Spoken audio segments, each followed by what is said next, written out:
Okay, so now you've seen this clip.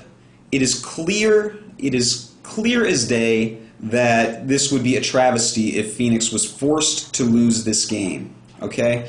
I mean, hell, put me against Bisu. I can get myself into a position that looks like I'm going to win.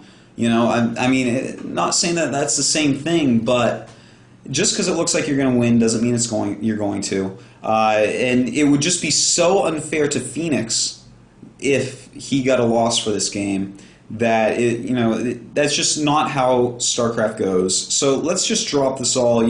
It's too bad that Strelk was dropped out of the tournament. I do not see a reason for that. Strelk, you should just come back and play it. It's a good tournament still.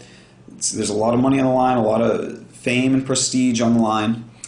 And it's too bad to see this all boil down to people flaming Strelok or flaming, Lipton or flaming whoever, because really, no one's really at fault here. A lot of mistakes were made, sure.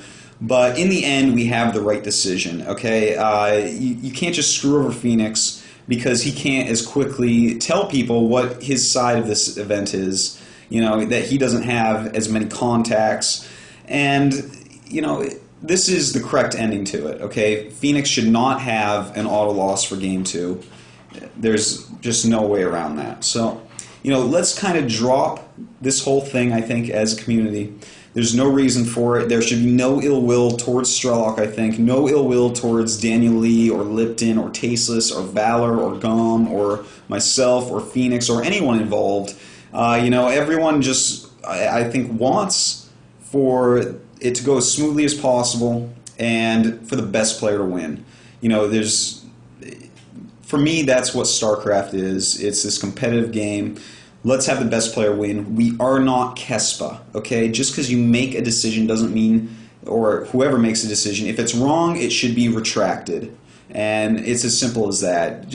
Making a wrong decision and screwing Phoenix because of it and then not retracting it when you find out that it was wrong is so much wronger than retracting it, okay? There's different levels of wrong, according to me. So, anyways, that's it. Let's try to drop this whole thing. It's kind of clear, it's getting a little bit old. People still flaming everyone. It's silly, so that's it. Final word on that. Now, I'm going to go ahead, and that's pretty much it for the foreigner community. That's really kind of dominated, at least in my eyes, what's been going on this week. And so let's look at the tip of the week now, and this is what I'm going to say is how to prepare for a LAN tournament. I've been to many, many LAN tournaments, and I have found that there are some ways that are much better prepared than other ways. Just some general rules. What I do for a LAN tournament, if I'm in practice at the time, I'm practicing a whole hell of a lot. And if you're practicing a ton before a tournament, take the day before the tournament off, okay? People just don't seem to understand this. I mean, especially pro gamers in Korea, and obviously they are a lot better than anyone else, but if you take a day off before a tournament, it kind of lets your brain reset a little bit. You're going to have a more fresh outlook. You may prepare specifically for a few strategies and really get that in your mind that this is what's going to happen, and it screws you up if they don't do that. So, just taking a day off, or at least taking a chunk of that day off, and just resting, thinking of other things, kind of lets your brain reset, gets you into a better frame of mind. You're going to think better on your feet doing this rather than just practicing the same build order over and over. And so also, make sure you get enough sleep. I mean, that's kind of obvious. And things to eat and not eat the day of the tournament. You do not, I love more than anyone to sit around with a big pot of coffee and play Icy Cup, but that is not good for a tournament. You don't want to have these artificial highs going on. You do not want to be drinking energy drinks. These things, you will eventually crash. You won't play as well. You drink one of these Monster Energy drinks. I've tried playing on that stuff, and you're going to shake a little bit. You're not going to think as cleanly, and it's just not that good. Drink water, eat a salad, eat some bananas before the tournament. Don't be eating bready products. Let's say you eat a bunch of bread right before a tournament, right? It's going to spike your blood sugar, and it's going to make you feel awake for a moment, and then, it's going to make you crash a little bit. And little tiny things like this really do help, believe it or not. You know, when I started just eating some bananas before each LAN, I was feeling much better. You know, I had a light stomach, full of, you know, quality energy as opposed to sugary energy.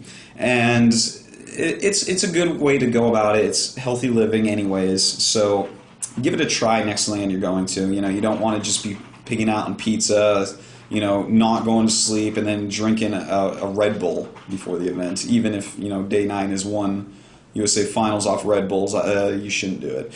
So, anyways, that is the tip for this week. Let's go on to StarCraft 2. A lot has happened in StarCraft 2 this week. The NDAs came up. Unfortunately, it had nothing to do with the beta, and it makes me kind of sad. I really want to play that beta so much, more than you could know. But we have a lot of cool updates that have come out of this, a lot about the gameplay. People have told their sides of it and everything. Unfortunately, no really high-level players have been able to sit around and play StarCraft 2 all day against each other. So we kind of have these lower-level players, you know, maybe C-rank players at best, telling us what they think about the game. But, you know, that's still quite useful, and you can glean a lot of information from that. And, you know, there's a lot out there on just about every site because almost everyone went to this thing. And, you know, some of the interesting things that came out of it were such as the Protoss macro is still going to be the easiest in the game. You just throw all your gateways on one key and you can do it quite easily. Whereas Terran macro, you know, you're going to have all these different add-ons on your barracks, on your factories, on your starports, on everything. So that's going to be harder to macro. And of course Zerg, you have to jump all over the map to get your larva, or, well, not quite as much. I guess you can multi-key hatcheries, but, you know, interesting that Protoss always seems to slide through with all this easy stuff. Another interesting thing is no LAN. You cannot play on LAN on StarCraft 2. So that's kind of interesting. In a couple ways, I think it's actually good. I know a lot of people are very upset about this. Oh, what if we don't have internet at a LAN party? Well, you know, that's, even if that's the case, just a tiny little bit, it's not going to be for long because just about everywhere that has computers good enough to run StarCraft 2 has the internet. So I think that's something that is not really going to need to be worried about too much. But something that's kind of exciting is the fact that you're going to know that everyone's on the same server. And that's something that's quite exciting about IC Cup. You log on at any time. You think to yourself, wow, you know what? There's going to be pro gamers on here somewhere. And even if you don't see them or something like that, it is still, the knowledge of it excites you. You know, you can find these pros, you know, all the StarCraft 2 pros will be playing on there. You know, if there's a tournament, let's say that, you know, WCG World Finals is going on with StarCraft 2. And there is going to be like a channel on Battle.net that these people are meeting on, and you're going to be sitting in a channel going /who and typing in like WCG 2010 or something, and you're going to see who's in that channel. You're going to be really excited. You're going to be popping in the channel, find out what's happening. You know, live updates right on Battle.net 2 rather. You know, every tournament that goes on. I mean, OSL finals are going on. Those guys are going to be on Battle.net.